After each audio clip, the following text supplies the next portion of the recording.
portions of our webinars does not constitute endorsement or medical advice. Appropriate medical advice should always be sought from your own healthcare professionals.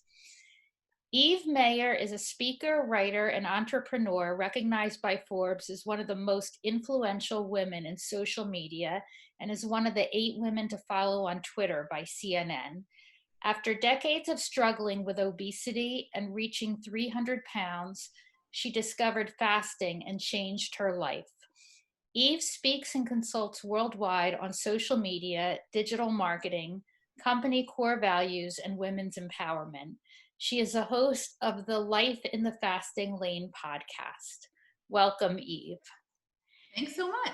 And Megan Ramos is a clinical researcher and has worked with Dr. Jason Fung since 2003.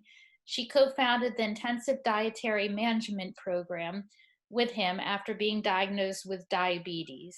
Megan has educated and counseled patients in Europe, Asia, Australia, South Africa, and all over the United States and Canada. She has spoken at multiple conferences, including KetoCon, KetoFest, and CanFit Pro, World Fitness Expo. Welcome, Megan. And I'm going to hop off and turn it over to Eve. Hello, everybody. My name is Eve Mayer, and I am from fastinglane.com, and I am joined by the beautiful Megan Ramos, who you can check out at thefastingmethod.com. We're here today to talk about our book, Life in the Fasting Lane. This is me being Vanna White, although I have much less makeup on. So this is our book. It came out on April 7th, and it's Life in the Fasting Lane, How to Make Intermittent Fasting a Lifestyle and Reap the Benefits of Weight Loss and Better Health by Dr. Jason Fung, Eve Mayer, and Megan Ramos. So I'm going to ask Megan to kick us off by telling you guys a bit about who she is, who Jason is, and about the fasting method. Thanks, Eve.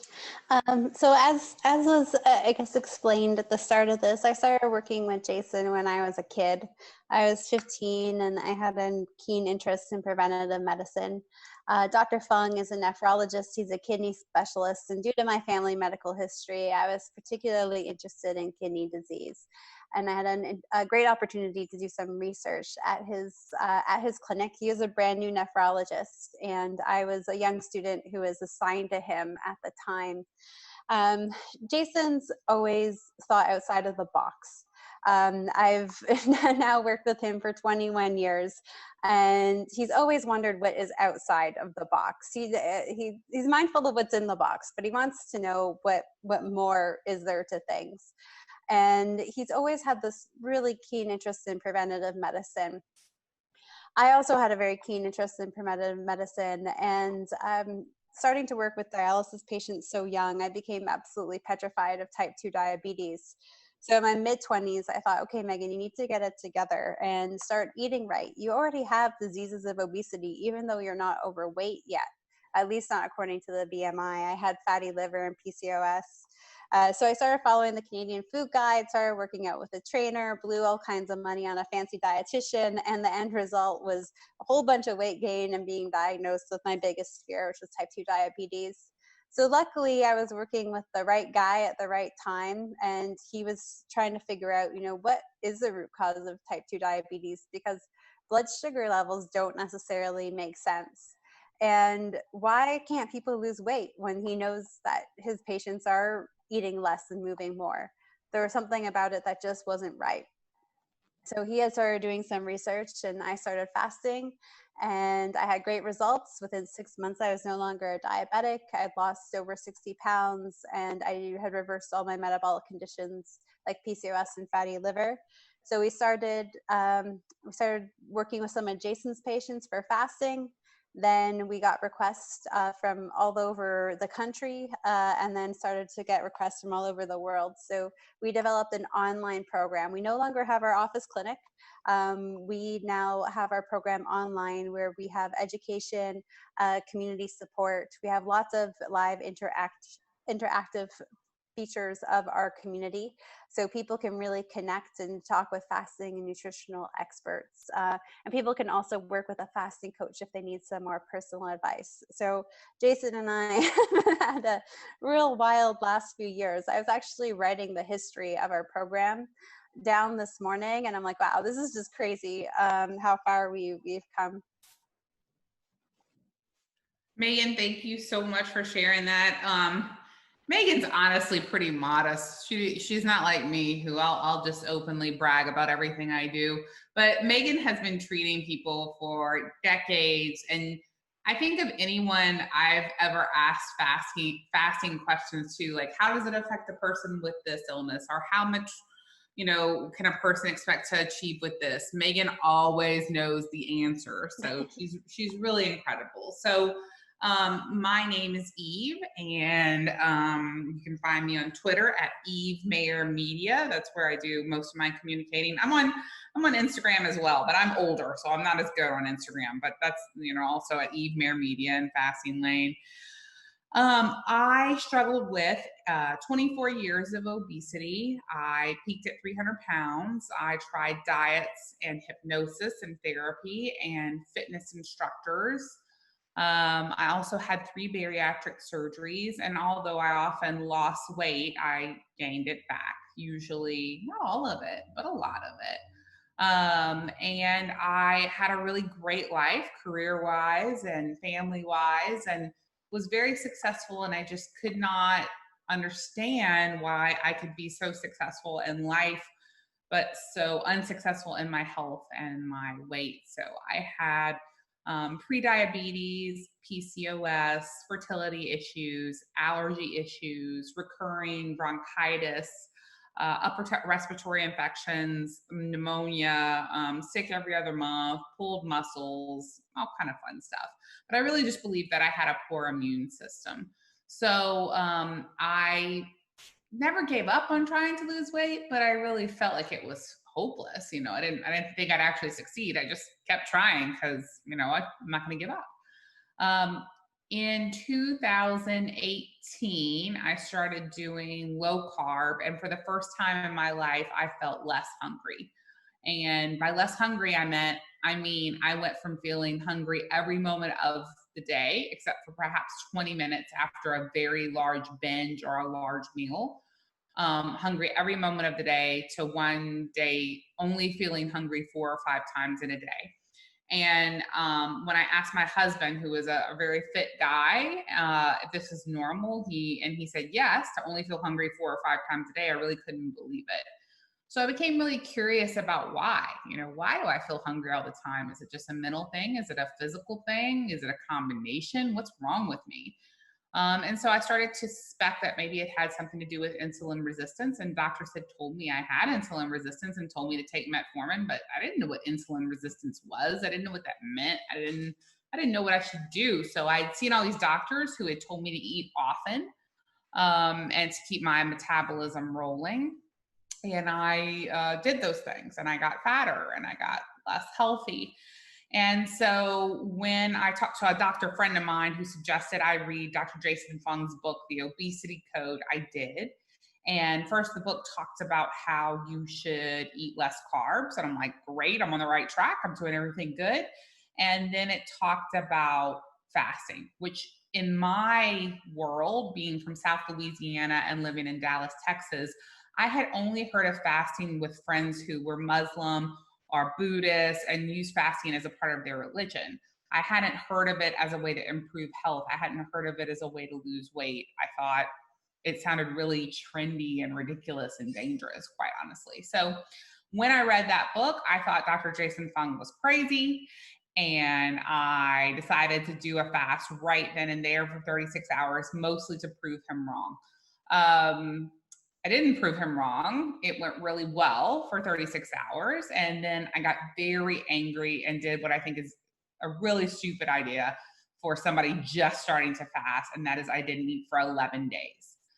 That's an extended fast, which is something some people do in extreme cases of improving health under the advisement of thefastingmethod.com or a doctor. But I did it really not knowing, fueled by anger, because I did not have the education and this information for these 24 years of obesity and bad health. So I every day would cry and be very upset that this was working and I wasn't dying because I didn't eat. And of course I wasn't dying. I had all this extra fat on my body that my body could use as fuel. So I tweeted Dr. Fung. He tweeted me back. I went to Toronto and I met with Jason and Megan, and we became friends. And we decided that there should be a book out there that was different. I think there's a lot of great books on fasting, mainly the Obesity Code and the Complete Guide to Fasting, and there's lots of good stuff.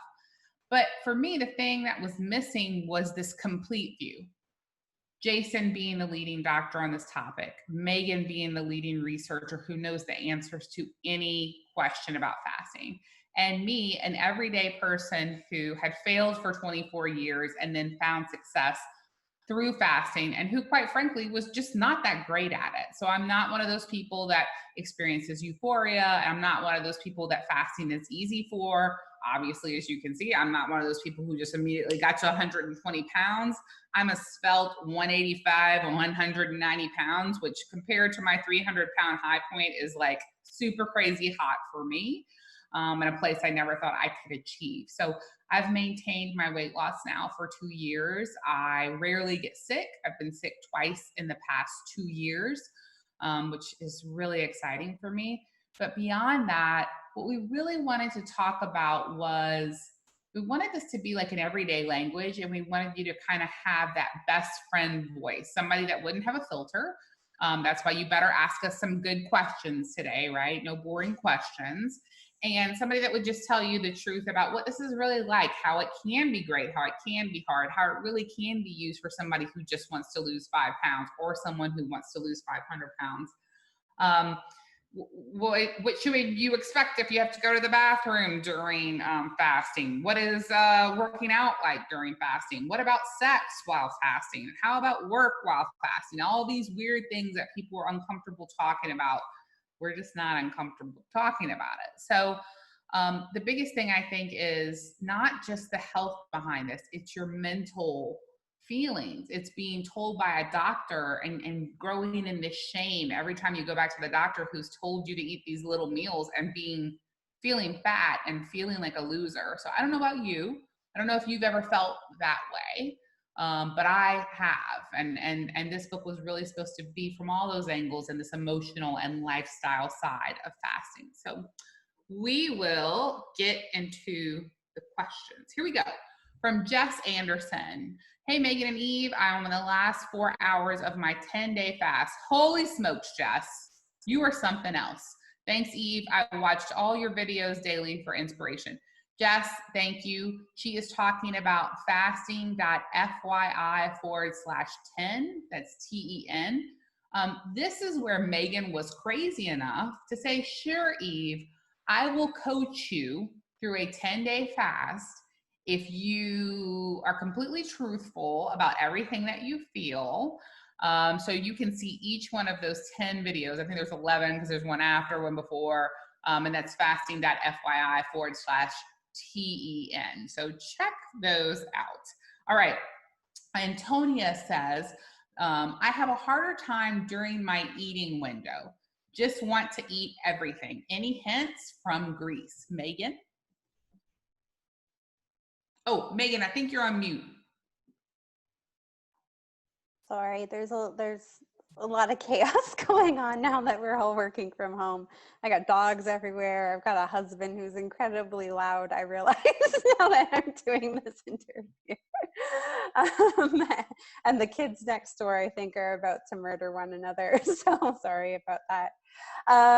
So eating, well, it really depends on what you are eating. Certain foods will definitely drive up your appetite more than others. So highly processed and refined carbohydrates. So carbohydrates aren't just things that taste sweet. They're things that can be starchy too. So things like crackers and bread and rice and potatoes, they can definitely, they're definitely sugar. And they can also spike your appetite. just as much as the sweet tasting sugar items like pastries and cookies can as well. So a lot of people think, well, bread doesn't taste sweet, so it can't be sugar, but that's not the truth. It's just a different tasting kind of sugar.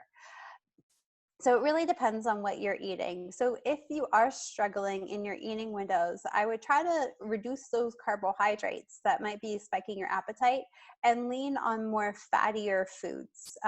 So if you're a plant-based individual, you could eat things like avocados and olives, macadamia nuts, Brazil nuts, walnuts, and pecans.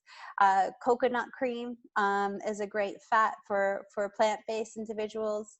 If you're an omnivore or a carnivore, you can lead towards some animal foods. I love chicken wings, like Eve. I love a good ribeye, bacon and eggs. These fattier foods will definitely help you send a signal to your brain that you are feeling full, and over time you'll start to eat less. Dr. Fung and I actually call this strategy fat fasting. So you're not exactly fasting, but instead you're eating foods that you like that are higher in fat. And when you're fat fasting, you don't want to eat too many foods. You really only want to pick 3 or 4 foods because you want to keep your diet really boring. So when I fat fast, I eat bacon, I eat chicken wings, and I eat steak. And I eat anytime I feel hungry. But over time, I'd stop feeling hungry. And I also get pretty sick and tired of eating bacon, ribeyes, and chicken wings. And the monotony of a fat fasting approach definitely helps crush the appetite and give you back control of your cravings. Thank you, Megan. Robert says, hi, I'm a 46-year-old male who was diagnosed back in 2009 with ulcerative colitis. Although my case is mild and mostly controlled by medication, I was wondering what fasting can do for my condition. I heard what you did for George St. Pierre, the MMA fighter, when you worked with him. Where would be a good starting point for me in terms of fasting? I'm looking to lose about 10 pounds and help control of my colitis condition. Yeah, absolutely. So for fasting for ulcerative colitis, you're looking to do therapeutic levels of fasting, meaning that you're doing a 36 or a 42-hour fast 3 times a week. So what a 36-hour fast looks like is, Sunday you could eat breakfast, lunch, and dinner, and then Monday you would fast, Tuesday you would eat breakfast, lunch, and dinner, Wednesday you would fast, Thursday you would eat breakfast, lunch, and dinner, Friday you would fast. So Monday, Wednesday, Friday, you fast. Tuesday, Thursday, Saturday, and Sunday, you eat 2 or 3 meals, depending on what your appetite is. On the days that you do fast, it's best to stick to water with some salt if you need a bit of a boost throughout the fasting day. So the idea is to try to do longer periods of fasting with just water to ensure that the body's evoking this physiological process called autophagy, which is the cellular recycling process. So doing these longer fasts, these 36 or 42-hour fasts, Robert, they'll first help reduce inflammation by ensuring that you're in an adequate state of ketosis, those ketone bodies that your fat stores produce help to reduce inflammation. Fasting for durations of 36 or 42 hours also has a significant impact on your insulin levels, and reducing your insulin levels can also improve inflammation. So fasting in those sense can help with the inflamed portion of the ulcerative colitis, but we can actually see reversals, and we think this is due to the autophagy and the cellular recycling. So until we have more human data on what foods and what beverages inhibit autophagy and which ones promote it, Dr. Fung and I stick with water, because right now the data isn't all of that compelling. So most individuals who do eat a low-carb diet or a very low-carb diet called the ketogenic diet will enter a state of ketosis much earlier on than individuals who aren't.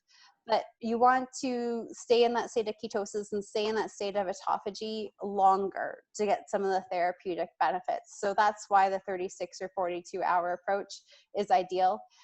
Even GSP, we did the occasional 5 or 7 day fast to help control his inflammation and to try to get into a state of autophagy for a longer period of time to get some cellular healing. Thank you, Megan. Laura would like to know, what do you do when you're stuck at the same weight, but you're still losing measurements. Is that all fat melting? What is happening? Yeah, so when you fast, I mean, the magic of fasting really, sorry, move the dog. The Where magic, mine is. mine's wandering. He doesn't like to fast, and it's almost his dinner time. Uh, so, so the magic of fasting happens because when you're in a fasted state, your body produces these counter-regulatory hormones. Counter-regulatory hormones are why your metabolic rate stays up during a fast and what can actually boost your metabolic rate up during a fast. And they're the reason why we start burning body fat. So they're a great thing. And it's those counter-regulatory hormones that do all of the magic. But one of the counter-regulatory hormones we produce is actually human growth hormone. And that can help us rebuild and get stronger. So what happens when you first start losing body fat? Your body will then start to break down the connective tissue that supports that body fat because we no longer need it. So then we end up with this extra protein hanging out from that connective tissue that's been broken down. So our body, when we're in a fasted state, we're producing the human growth hormone, it will actually utilize some of that protein we break down to help build and repair. So we actually get stronger when we're in a fasted state as a result of that. And also the human growth hormone production too. When we break our fast, we're eating protein, so we get more protein. We get a bit of insulin production as well. So we have all of the tools we need to actually grow. So a lot of women actually find that their lean mass, their bone mass, and their muscle mass can increase quite significantly once they've been in a fasting group for quite a while. So the important thing here is body composition. The number on the scale just reflects your total weight, which is utterly meaningless. I'm 5 feet tall. I've been morbidly obese at 200 pounds, and I've been morbidly obese at 97 pounds. So just because the scale says an ideal number doesn't mean that you're in ideal health. I was no more healthy being as overweight with a poor body composition at 97 pounds than 200 pounds. And I see this all of the time with skinny type 2 diabetics. The goal is not to lose weight and weigh 60 pounds. The goal is to alter your body composition. And the scale just quite frankly doesn't tell you what that is. So if you have a lot of body fat, but very little muscle and bone mass, then you're extremely unhealthy and you're at high risk for diabetes and cardiovascular disease, regardless of what that total number is. So it's really important to make sure you have a healthy ratio of lean mass, which is bone mass and muscle mass, compared to your fat mass. Thank you, Megan. Sandra is homeschooling mom of 5 kiddos. Oh my gosh, Sandra. I got one and I'm barely hanging on. So I'm very impressed with you. Kids need meals throughout the day and we cook from scratch. How do I help strengthen my mental fasting muscle while cooking for my kiddos? It is hard to fast when preparing and serving my kiddos food. I have been working on being more aware of my emotions and how they influence my desire to eat when I don't need to. I'll take this one, Megan, if it's okay with you. Yeah. Because I don't think, Megan is feeding dogs, so I don't think she's trying to eat that food. I don't know. I have one kid. I have a husband. First of all, ask for help. So if you have a partner who can help, who can cook when you're fasting, ask for that first. Second, if you have kids that are older that can help with some of the cooking and they're up for that, ask for that help as well. Start asking more people for help. Third, cook larger meals when you're not fasting and cook 3 times as much and put those other 2 away. So when you're fasting, as you're making that muscle stronger, you don't have to worry about it. I used to not be able to cook when I was fasting. I don't even know. I don't know if I can cook while I'm fasting now because I just don't, because I have a great partner who does and I don't have to worry about it. I know that's not the same situation. Some partners are working, some people are busy. I get that.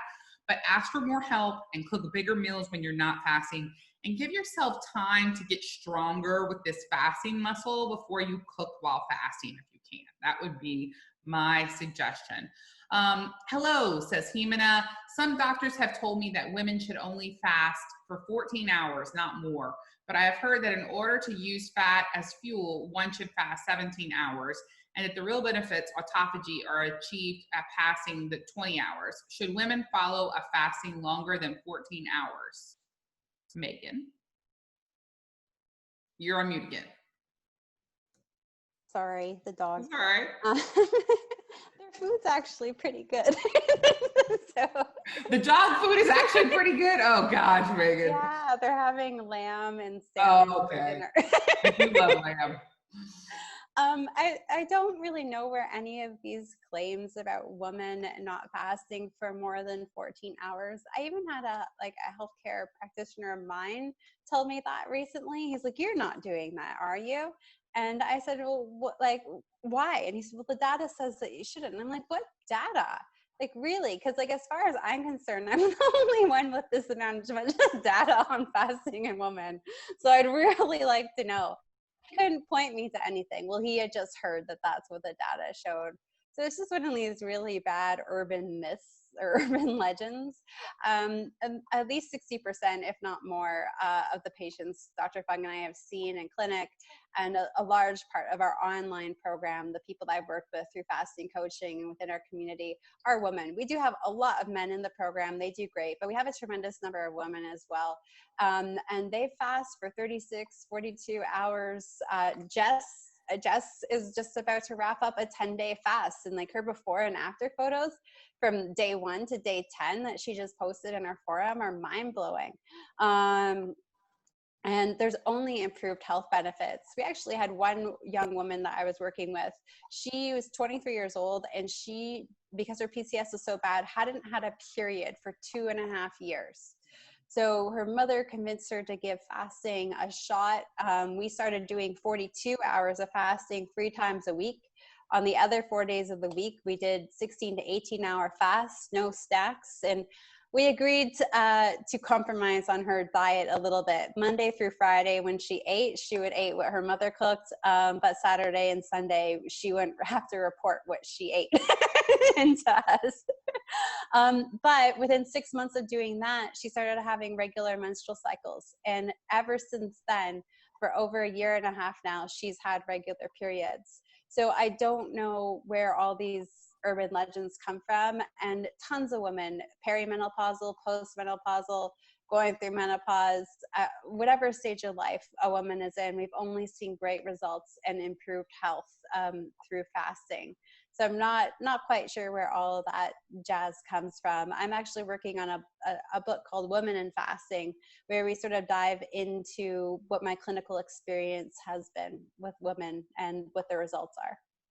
Thank you for that, Megan. Aria says, what should be the ideal fat percentage for a woman at 37 years? So ideally for a woman, trying to aim somewhere between 20 and 25% body fat is a really great target to make sure you've absolutely minimized your risk of cardiovascular disease and type 2 diabetes. Got it. Aria says, I'm 5 foot, I'm 5'1", 115 pounds. However, waist circumference at 38 inches. What would your recommendation be? So you always have to check with your doctor. But we usually encourage people get into the rhythm of doing a 36 to 42-hour fast 3 times a week. And on weeks they can't do that, of course, doing 24-hour fast 3 times a week instead. But for the majority of time, striving for that 36 to 42 hours of fasting 3 times a week. If that starts to not get the results, then deviating to 2 48-hour fasts or 1 72-hour fasts, or even trying to do one of these extended fasts, like 5, 7, or 10 days, for example. But usually the base fast of 336 or 342 hours gets great results, and changing it up periodically can be beneficial if you're feeling stuck. Now, for women and for men with metabolic syndrome, there are a ton of men out there that are not getting diagnosed with hypothyroidism, that are struggling with all different types of hormonal issues that men years ago never faced when it came to weight loss. So it is a struggle for men as it is for women. So usually the first couple of weeks of doing 336 or 342s, you might not see any change. Every now and then someone miraculously drops like 7 pounds in the first 2 weeks.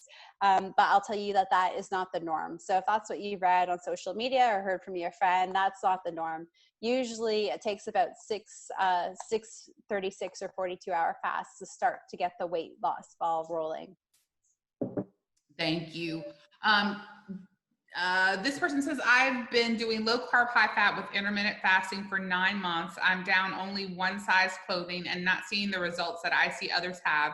I did break my leg and not able to exercise, but really trying to stick to plan. Any thoughts would be welcome. I'm mid-50s and have tried many different plans with success, and then to only put it all back on and then some. Thanks.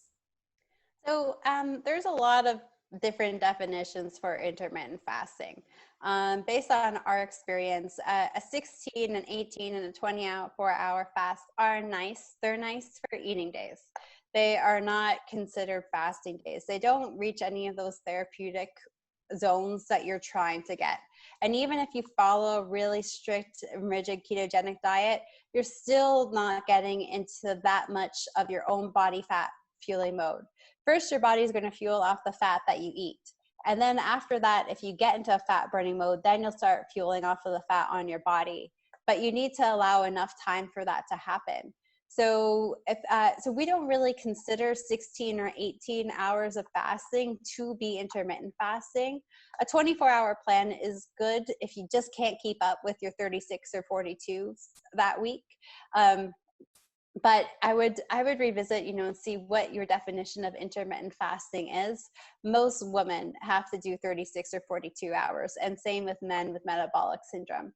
That needs to be the base fast. So we were talking in the community today, one of our members lost a relative last week, and it was a stressful week. So this week we're doing 324s because we're being kind to ourselves. We're still taking care of ourselves, but we're being kind to ourselves and trying to reduce the stress.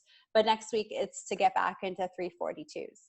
And so that needs to sort of be the mindset if you're really looking for fasting for weight loss. Another thing, the biggest mistake I see is that people snack. They think, oh, I'm eating today and I can eat from 12 until 8 p.m. And that's not the case. Snacking, even if you're snacking on low carb or ketogenic foods, can cause insulin resistance and can worsen insulin resistance. So one of the biggest issues I see is people snacking. So it's just about going back to the basics and eating those meals. Look back at our grandparents and our great-grandparents' generations. They certainly didn't eat the perfect foods. My grandmother grew up, Coca-Cola was a thing. Potato chips were a thing. But they weren't allowed to snack before dinner or after dinner. They had to save their appetite for their meal, or they didn't eat enough. So it was their fault. They'll know to eat more next time. They didn't go to school with bags of treats, and nor were they fed treats all day long while they were at school as well. And obesity wasn't a concern back then. Type 2 diabetes was not as prevalent as it is now. So it's really about the meal timing, and people need to remember that on their eating days, especially right now with COVID and we're all stuck at home. And I hear you. On Monday, I got myself into some trouble snacking on some dark chocolate, and I felt terrible for it afterwards. So snacking is a huge issue because food is just so readily available and convenient these days. Christine says, how long do you suggest fat fasting for a newbie to fasting? Yeah, most people find that it takes somewhere between about 3 to 7 days to really get their appetite under control.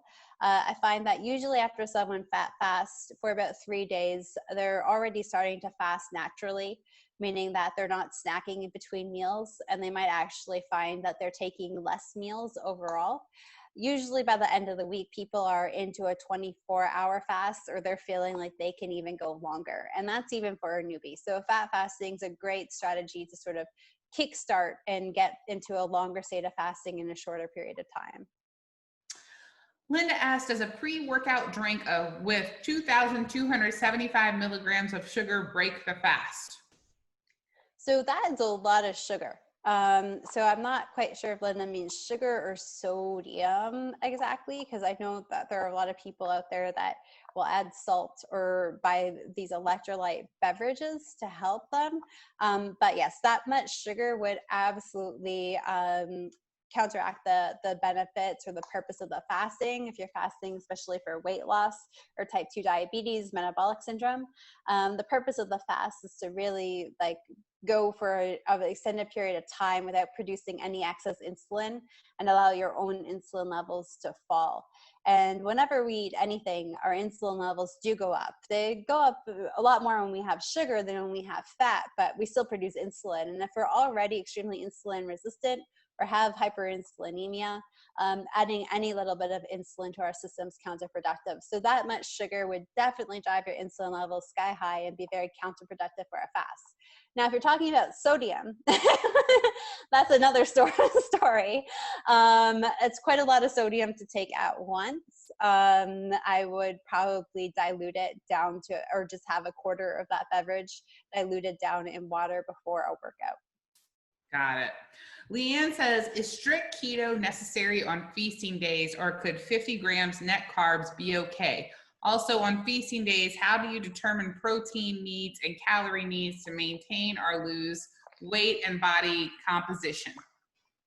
Yeah, so it really depends on what your health situation is. Earlier this morning, I met with a group of latent onset type 1 diabetics or type 1.5 diabetics. And these individuals, unfortunately, are going to have to follow a pretty rigid ketogenic diet for life. Well, not unfortunately. I mean, I choose to follow a diet that enables me to stay in ketosis the majority of the time. But they're going to have to be a little bit extra strict. But I find most people with regular type 2 diabetes or looking to lose weight have flexibility. I'll tell you just a little bit about myself, since I actually have the most ketone data on myself, is that when I was very insulin resistant, I could bear like maybe 30 total grams of carbs. That was it to keep me in ketosis. Often I had to stay under 20 total grams of carbs. It was stressful because I was so metabolically broken. Nowadays, I eat upwards to between 70 and 100 grams of carbohydrates on an eating day.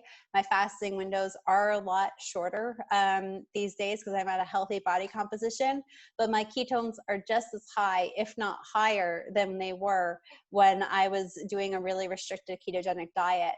So as you do heal and as you do recover, your body is more efficient at fat burning. It's a lot more insulin sensitive, and you can eat more carbohydrates. Now, the carbohydrates I eat are mostly non-starchy vegetables with a little bit of starchy vegetables. I don't eat any grains, and I eat berries and avocados. So it does make a big difference. I'm not eating 100 grams of carbohydrates from pizza or pasta or processed or refined carbohydrates. When I usually work with people, I encourage them to not really count or care so much about the number of carbs they're getting from non-starchy vegetables and avocados, but just to be a little bit more mindful of the number of carbs that they're consuming from starches like root vegetables and from fruit overall. Sandra says, I'm still working my way through your book and love it. I appreciate the perspective, and it really makes sense with my mental experience. Right, Sandra? I mean, there's just no way to separate the mind from the body. So we really appreciate that. From Diana, and I'll take this one. Hello, what would you recommend for a bariatric patient who wants to do fasting? So Diana, I have had 3 bariatric surgeries. I had lap band, then I had lap band replacement, and then I had gastric sleeve. Sometimes because we're bariatric patients and our stomachs are smaller, we can't get as much satiety as someone else can get. We can't eat to where we're completely full at times. Sometimes it's different for everybody.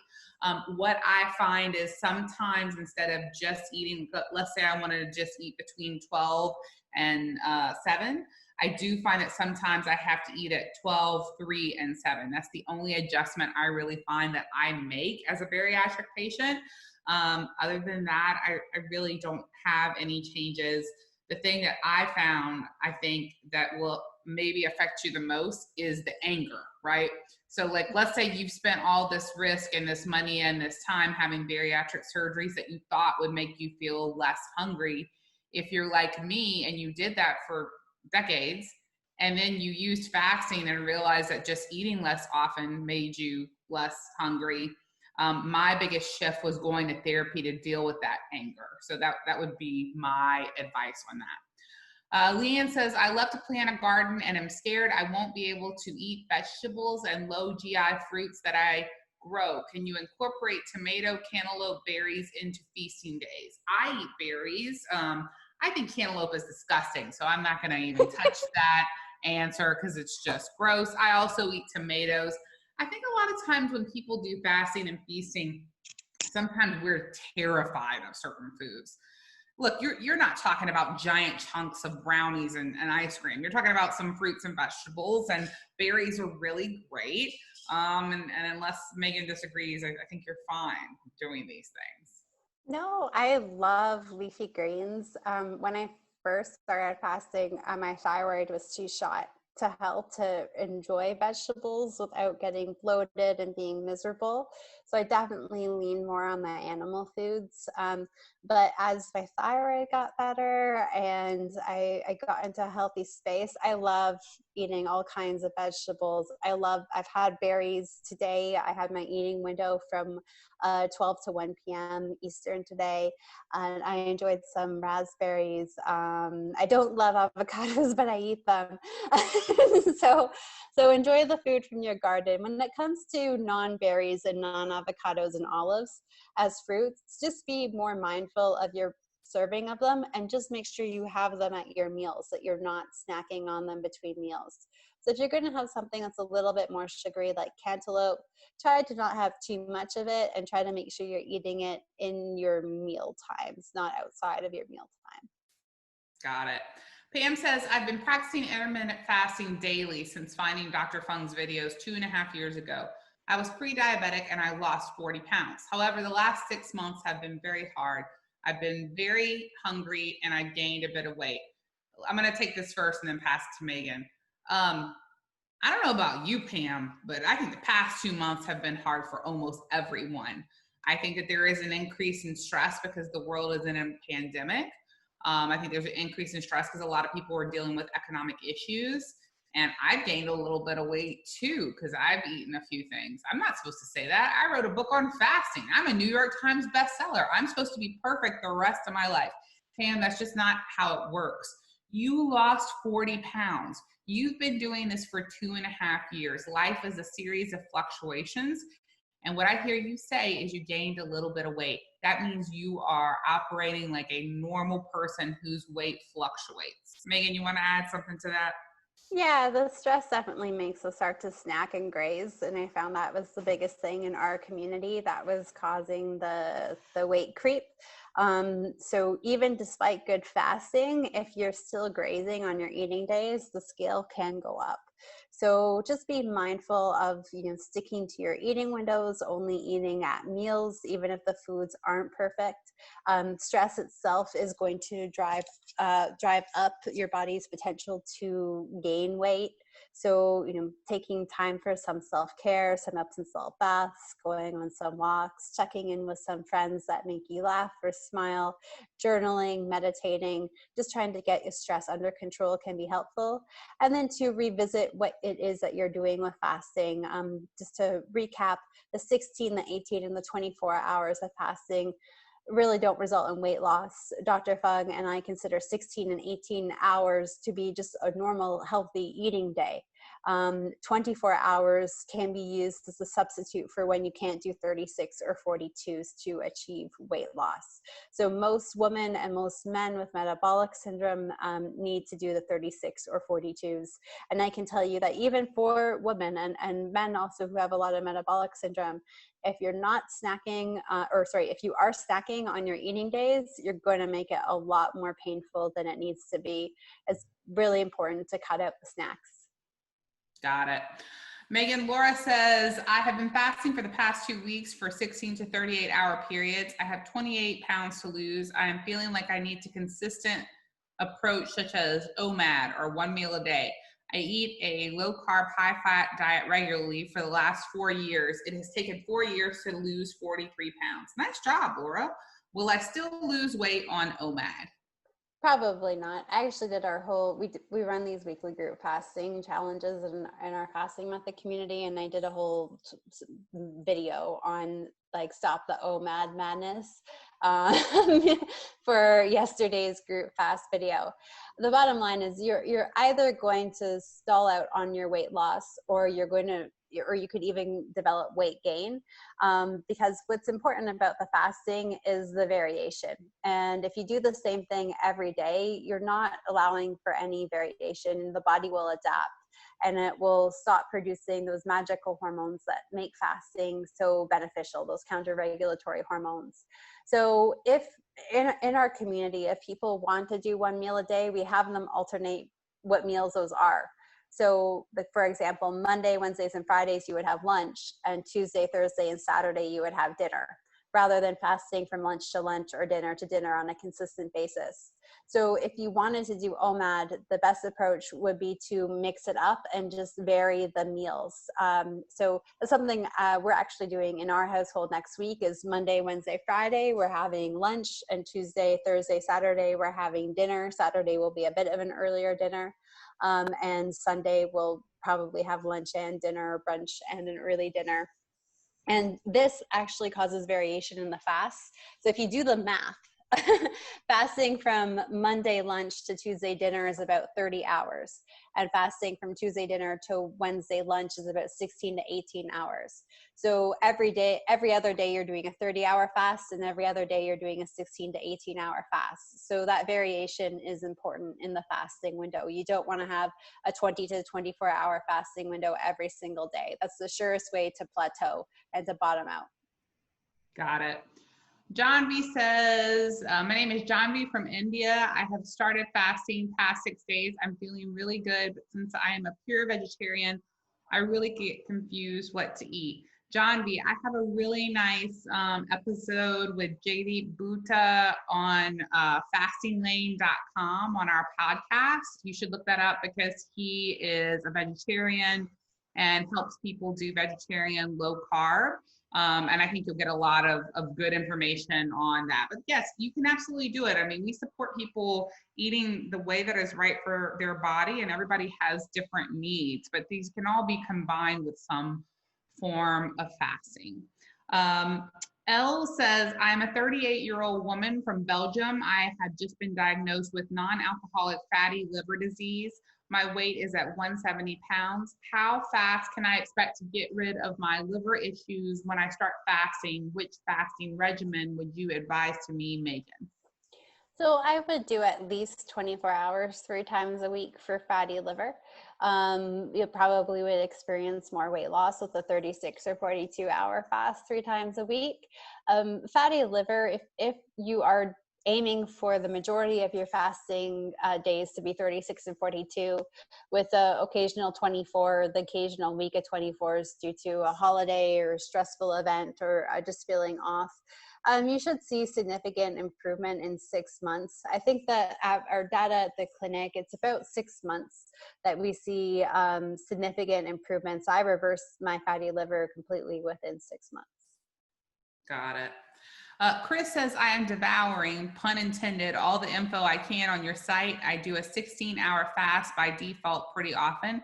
We have a strong history of NAFLD in my family, and I'm determined to not spend my life sick and die young like my relatives. Any tips specific to this condition? Thank you for all you do. Thank you. So that's for non-alcoholic fatty liver disease. Sorry, I didn't know what that was. The acronym. I know there's like several acronyms for fatty liver disease. Yeah.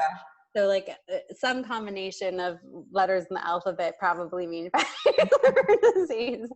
So the best thing, I think, if you are doing fasting for prevention, following a 16 or 18-hour fast daily, not snacking, just eating those meals, and occasionally doing a 24-hour fast is a great way to maintain your good health. Fatty liver, a big culprit of fatty liver disease is fructose and high fructose corn syrup. So sugars, candies, pastries, sodas, juices, they're all large contributors of fatty liver disease, and excess sugar and excess fruit consumption in general are big contributors of fatty liver disease. When I would work with someone and I would see that they have fatty liver disease based on their ultrasound results or lab tests, and I would tell them, they would say, but I don't drink beer and I don't drink wine or I'm not that often. And I said, no, but do you drink sodas? Do you drink juices? And a lot of the times, oh, I drink a liter of apple juice a day, or I drink a liter of orange juice a day. Isn't that good for me?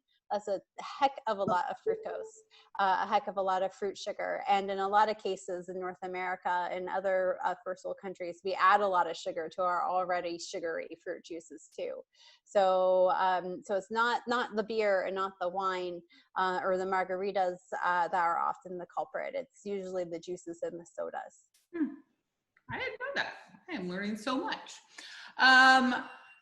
John B says, I am suffering from obesity, anxiety, and depression, and I am really keen on getting healthy. Do you think fasting will help me get rid of all these issues? I'll start with that, and then Megan can take over. I think that fasting may help you deal with some of the physical feelings that might be contributing to this, and you should definitely do it to find out.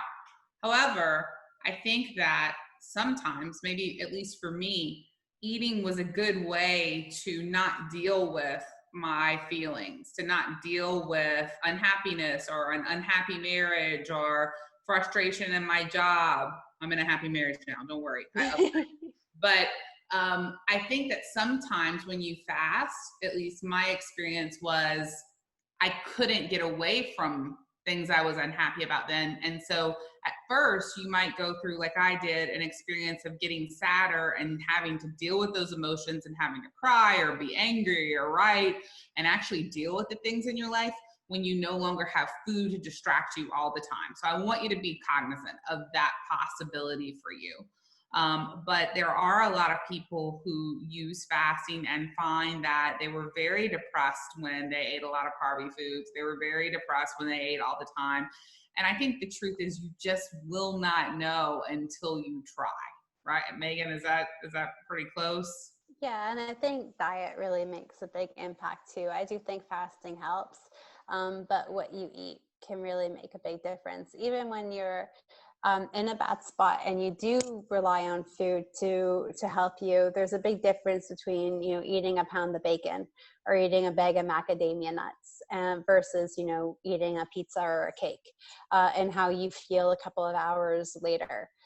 So stress eating, of course, you want to have healthier relationships with how you manage stress and healthier relationships with food. That's important. But I think what you eat has a really sort of profound effect on your mood and your anxiety. So eating a real whole food based diet that is lower in sugar, I think is really important for helping with depression and anxiety. Thank you. When you're fasting, is it okay to take vitamins and supplements? And what about the ones that say to take with food?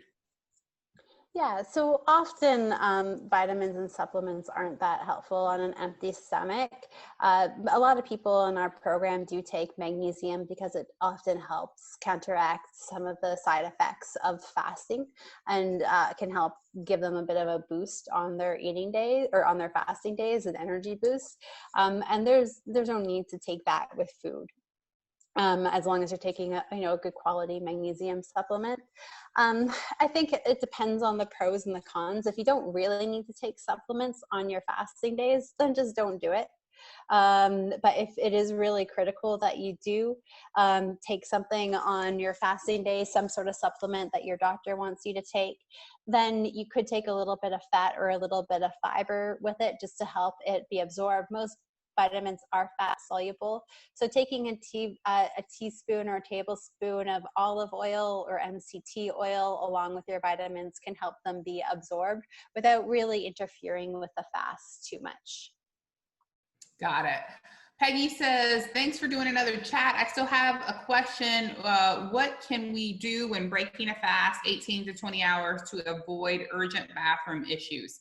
Peggy, that is a question that only you can figure out. I can eat anything after 11 days. It's my superpower. I can not eat for 11 days, eat a bunch of bacon and be fine.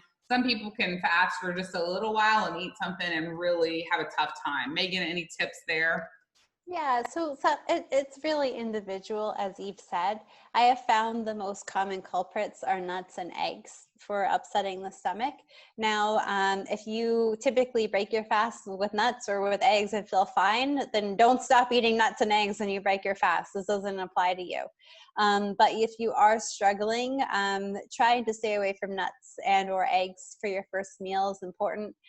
Try not to eat raw vegetables as well, because sometimes that can send you running to the bathroom. So I would avoid salads and eat more cooked vegetables.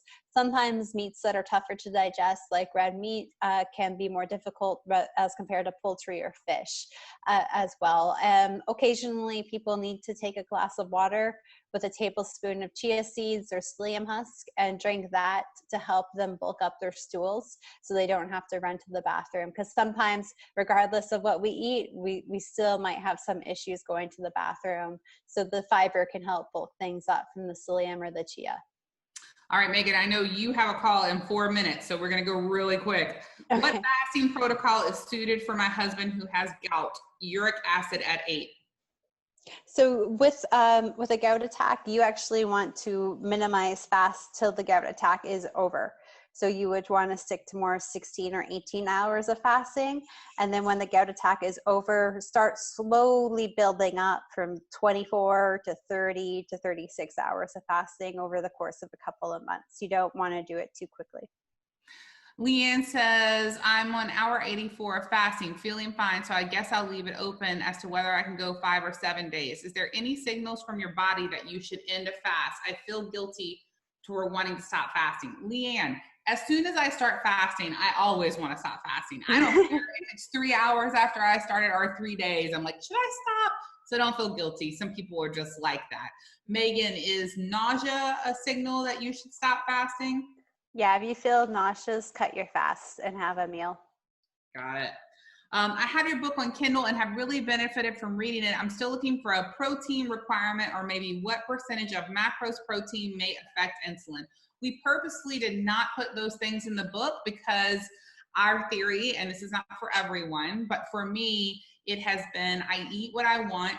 I eat during specific times. I fast in between those feasts. I eat what makes me feel good, and I measure nothing because I don't want to live a life like that. Megan, any last thoughts on that? Dr. Fung, if you read any of his stuff, he's a big proponent for moderate protein for longevity.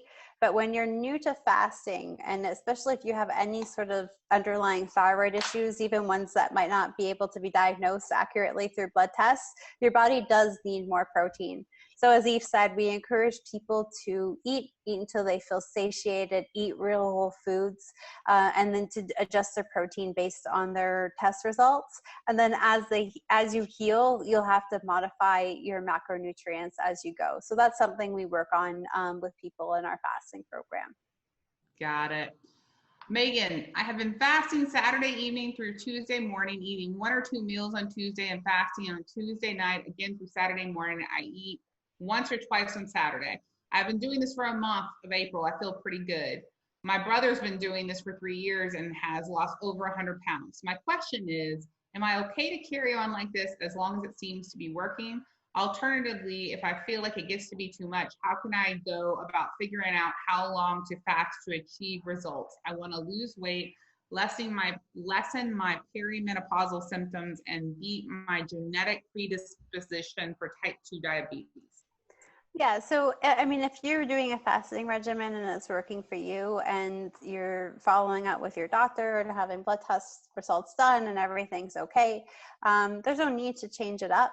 If it stops working for you, I would sort of switch it up to doing more of an intermittent style fast, since there seems to be two extended fasts every week. So I would go to 3, 36, or 24 hours of fasting and see, actually sometimes fasting a little bit less can help break through a plateau too, depending on what fasting strategy you're coming off of. So that's quite an aggressive one. But still make sure you're following up with your doctor, make sure you're getting your lab results tested to make sure you're not running into any issues. And I've worked with lots of people who have done like 5-day fasts every week for a year and a half, and have lost over 150 pounds. And that works for them, and they just get their blood tests drawn regularly, and they have their doctor's support. But if it stops working, then it's to change it up. And sometimes changing it up means fasting less, not necessarily more. All right, Megan, run to your next call. There's some questions that I will grab. You can check Megan out at thefastingmethod.com. Megan, thank you so much. Thanks, Thank everybody. you, Megan. Thanks. Happy fasting. So, Hemina, is it okay to do HIIT exercise if you are fasting? Yes, it is okay to do any type of exercise if you are fasting, as long, of course, as you check with your doctor on that specific exercise that you're doing. Fasting, for me specifically, when I work out, I much prefer to do it fasted. I feel better when I work out fasted, and I know that I'm getting right to burning the fat on my body. Someone has asked, I'm in otherwise good health but need to lose 100 pounds. When you say 24 or 36 a few times a week, how does that work?